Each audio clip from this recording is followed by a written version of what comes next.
aqui ao meu lado, Núbia Sussuarana, intérprete de Libras, da língua Libras.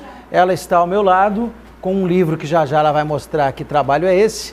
A Núbia tem sido bastante conhecida e reconhecida porque tem participado de eventos importantes ao lado de autoridades, fazendo a tradução, se é que eu uso a palavra correta, senão ela me corrige, porque esse é um assunto bem novo, inclusive para nós da comunicação, essa abertura, esse acesso que o mundo teve, principalmente os surdos, a essa comunicação mais clara e objetiva para eles, que é um grande avanço. A palavra é essa, né, Núbia? Seja bem-vinda, professora.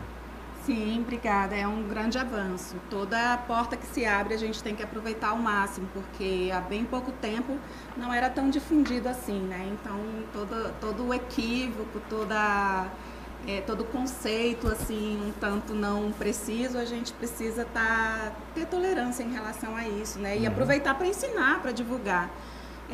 Tá certo, é tradução, né? Que se for no papel, de documento para documento, de livro, mas se for ao vivo, assim, na TV, ou pode ser também gravado, a gente chama de interpretação. Interpretação. Isso. E você começou, descobriu ou passou a vivenciar essa realidade quando? Como é que se deu a tua proximidade ou aproximação com Libras?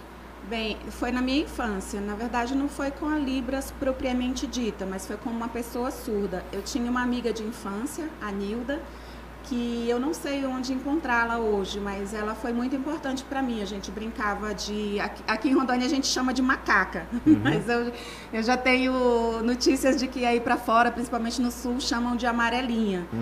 Né? Então a gente brincava de macaca, amarelinha, a gente brincava juntas e ela não verbalizava, não se comunicava por meio convencional, né, como a gente conhece, falando, oralizando, mas ela apontava, ela fazia expressões faciais, então a gente conseguia de alguma forma estabelecer uma relação. E eu também frequentava a casa dela e via como a família dela se relacionava com ela, que também era por meios alternativos, aponta, mostra, desenha no espaço, risca. Então eu falei, gente, é possível, eu fiquei com aquilo na minha mente, é possível se comunicar com uma pessoa que não consiga falar por meio oral, né? E aí o tempo passou, eu já era professora da rede do estado de Rondônia, professora de História, e aí recebi uma demanda de 13 surdos na minha sala de aula. Aí começou de fato essa inquietação em aprender Libras. A intérprete que ficava no apoio, né, da acessibilidade entre o professor, eu e os alunos, o contrato dela venceu e aí demorou para resolver essas questões burocráticas. E aí eu fiquei nos paliativos ali, gestos, aponta. Aí eu perguntei dos outros professores, e aí, colegas, como que vocês se viram aí com os alunos? Como que vocês avaliam e tal? Aí eles disseram, professora, se eles estiverem presentes, a gente avalia só a presença dele e dá nota. Aí eu, meu Deus, eu não posso fazer isso. Não foi isso que eu estudei. Aprender, né? Não, enfim, a gente precisa buscar alternativas e aí mais justas, mais adequadas, né? E foi quando eu escrevi uma carta para o secretário de Educação na época, me apresentei como professora, expliquei as minhas demandas, as minhas necessidades e me dispus a aprender Libras. E aí, para minha surpresa, 1 ano depois a carta foi respondida e com a oferta de 3 cursos em 3 níveis, intermediário, básico, intermediário e avançado. E aí depois daí eu fiz uma pós-graduação, 2, 3, mestrado e não parei mais de estudar Libras. E aí, num dado momento, com essa necessidade, essa modernidade e esse nível de exigência, você também passou a ser convidada ou chamada para eventos, para fazer a interpretação em eventos. Como é que se deu isso, professora? Porque é interessante, é um outro avanço também, né? Sim, eu já... Né, nesse período eu já dividi as minhas aulas de ensino com interpretação. Como eu em 2 anos, mais ou menos, eu já conseguia interpretar os conteúdos escolares e eu ajudava os outros professores. Certo. Então, eu dava minha aula e já ia para as outras salas de aula interpretar as aulas de outros professores, por exemplo. Uhum. E aí fui me aperfeiçoando, né, estudando, participando de congressos, assim, e chegou um momento que houve esse boom, né, por conta do pronunciamento da primeira-dama em Libras. E aí a visibilidade da comunidade surda, a necessidade da Libras, né, que já era latente, se tornou mais vista. E aí eu passei a ser convidada, né, para interpretar eventos, em geral. Transmissões que o governador faz, geralmente você está, né, presente. Sim. Como é que professora, o desafio de, às vezes, estar no evento ou interpretar quando o locutor ou o apresentador, a pessoa fala muito rápido? Porque você deve pegar todo tipo de apresentador ou de orador, né, oradora. Tem gente que fala mais pausadamente, mais inteligível, e tem alguns que a gente tem um pouco mais de dificuldade. Aí você tem que se virar nos 30, né? Fica à vontade, mas eu imagino que seja um trabalho enorme. Então, o nosso secretário de saúde, o Dr. Fernando Máximo, ele é um homem muito inteligente, muito eloquente, tem um vocabulário bem rebuscado, mas ele tem um certo acelerador aí no ritmo de fala dele. A minha sorte, né, a nossa sorte dos intérpretes de Libras é que ele tem uma dicção muito boa, mas ele acelera e a gente tem que ligar o motorzinho, porque senão a gente não acompanha as informações e aí acaba tendo uma defasagem. E o que a gente procura é o mais próximo da perfeição. É claro que nem sempre a gente consegue, mas quanto menos a gente perder de informação, é melhor. Porque senão a gente tem que buscar um recurso de contextualização. Tipo, eu perdi uma informação, mas aí a hora que ele der uma respirada, eu vou e faço uma busca de contexto. Entendi. O que é uma alternativa, mas o ideal mesmo é acompanhar o orador. Porque de qualquer modo, assim como a gente, vocês são comunicadores, né? E a comunicação está sempre em evolução. Por exemplo, existem termos com os quais nós não estávamos habituados, ligados à pandemia. A gente não falava em entubar, né? Hoje é uma coisa muito comum. Vacinação era raro, hoje a gente fala disso todos os dias. Pandemia era uma palavra fora do nosso contexto, né? Hoje, quando a gente fala de coronavírus, tem terminologias que não eram habituais, né? Então, para vocês também é uma exigência estar atualizando o conhecimento, né? Exatamente, por isso que é bom falar com o comunicador, né? É fácil ele se colocar no meu lugar, porque ele é dessa área. Então, existem os neologismos, né? Que surgem aí para classificar coisas com mais precisão, com uma força semântica mais exata. E existem as palavras que ficam em voga de acordo com o acontecimento histórico, que é o caso que você citou agora muito bem, e eu até agradeço porque me dá a oportunidade de falar um pouco sobre isso.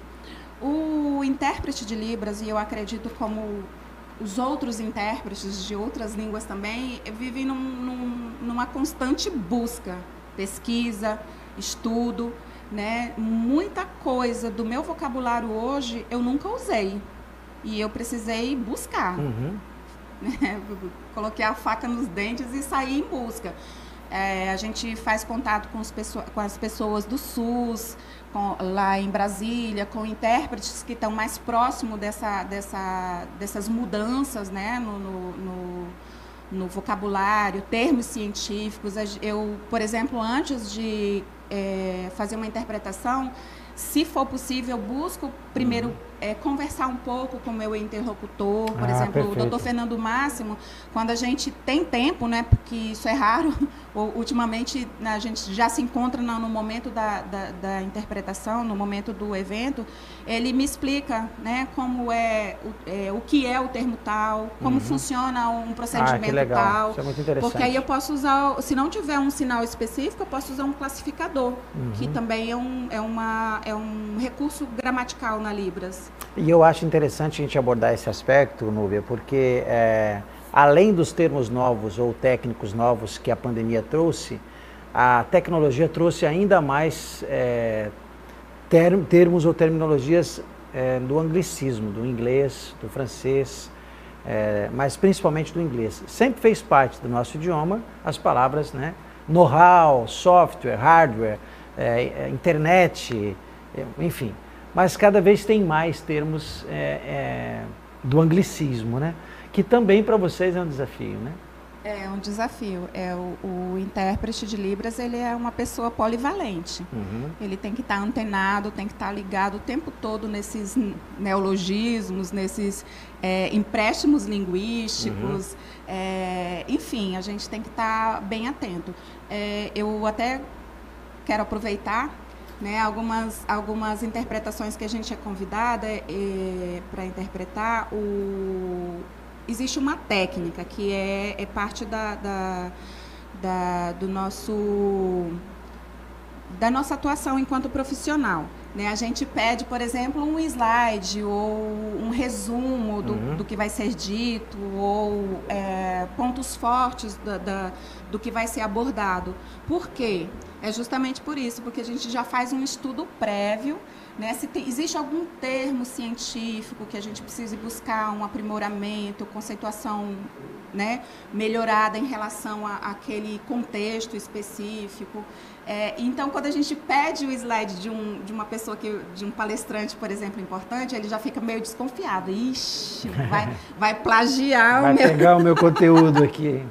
Então, eu já digo logo, olha, eu sou intérprete de Libras, eu tenho um código de ética que me permite isso. Isso é uma técnica que a gente usa para tornar mais precisa a nossa interpretação. Fica tranquilo, não vou divulgar para ninguém. Logo após o meu estudo eu deleto e tudo. Muito legal. E aí alguns ficam tranquilos, outros ainda ficam meio desconfiados. Tem uns que me enrolam e nem mandam. E aí eu fico buscando, assim, pesquisando nos canais, no YouTube, para ver se já tem alguma palestra, se essa pessoa tem uma palestra com aquele mesmo tema, para ver se eu fico buscando pistas, né? Como é que você faz, Núbia, para manter o equilíbrio, manter assim a postura? E eu estou fazendo essa pergunta, até também imagino que seja muito curioso, porque você está falando da macaco, a amarelinha, tem as terminologias, as características linguísticas de cada região, né? Também tem isso para aprender, né? Você vai para um outro lugar, as palavras são diferentes.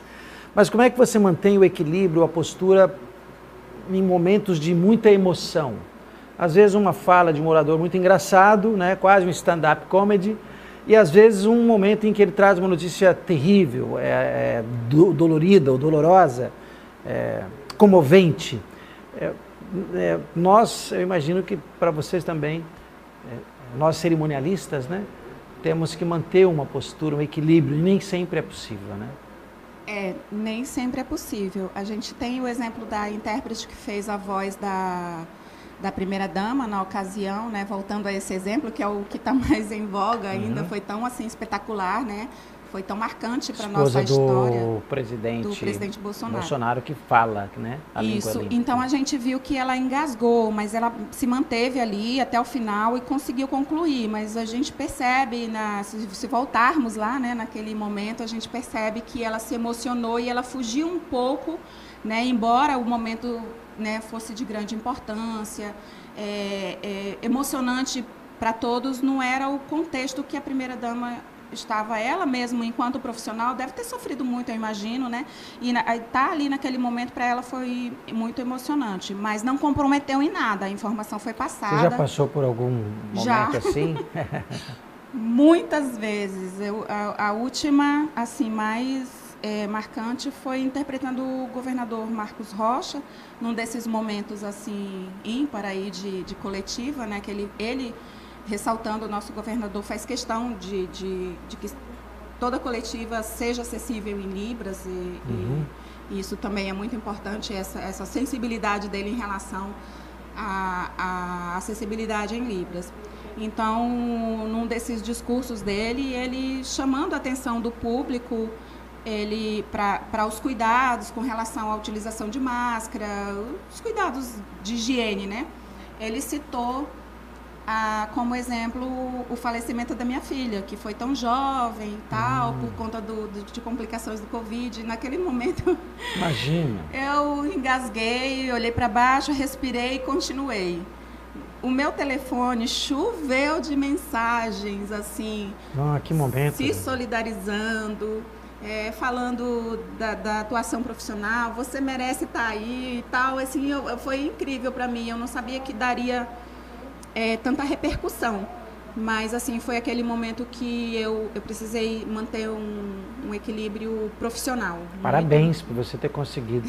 Obrigada, E lamentamos muito a consegui, perda, mas... lamentamos muito a perda. Pedimos a Deus que continue consolando o teu Amém, coração. obrigada. Núbia, você trouxe um livro, Sinais para Conhecer Rondônia, é isso? Isso, esse aqui História, é o meu Cultura e quarto filho, Libras. esse é para você. Olha que legal. Núbia LS Sussuarana, Sinais para Conhecer Rondônia, História, Cultura e Libras. Domingues, dedico essa obra na esperança de dias melhores para a cultura rondoniense. Que o Senhor ilumine cada um e que promova você, um destes. Gratidão, Núbia. Com a orelha, prefácio de quem, Núbia? Quem é que prefaciou para você? O prefácio é de um grande historiador de Rondônia, o professor Célio Leandro. Ah, sim, excelente. Quero aproveitar e agradecer. Já esteve aqui comigo. Agradeço aqui. Já esteve aqui comigo. Já esteve aqui. Já, muito querido. Eu tive a grata satisfação, né, de ter o professor Célio como prefacista dessa obra. Então, ele imprime o olhar dele enquanto educador e historiador ao mesmo tempo, né? Que trabalho legal. Focalizando para a acessibilidade em Libras, os sinais. Tenho certeza que vou aprender muito aqui. Obrigado, viu, Núbia? Volte mais vezes, parabéns pelo teu trabalho. Nós estamos aqui à disposição, admirando o avanço e gente da tua estirpe, da tua categoria, do teu naipe, que não entrega os pontos e segue adiante. Parabéns, viu? Obrigado por estar aqui conosco. Eu é que agradeço a oportunidade de poder divulgar, né, esse material que eu julgo ser importante, né? Não é o final, não é um produto que você entrega e está pronto e a partir daí não surge mais nada. Pelo contrário, eu sempre digo que é uma ponte que se estende à nossa frente para que novos pesquisadores, professores da área de Libras se encorajam, se inspirem e publiquem também, porque as nossas crianças surdas, os nossos jovens surdos merecem ter uma educação, uma instrução na sua própria língua. E aí está minha contribuição para a Rondônia e para a comunidade surda. Vou certamente consumir esse conteúdo e aprender muito.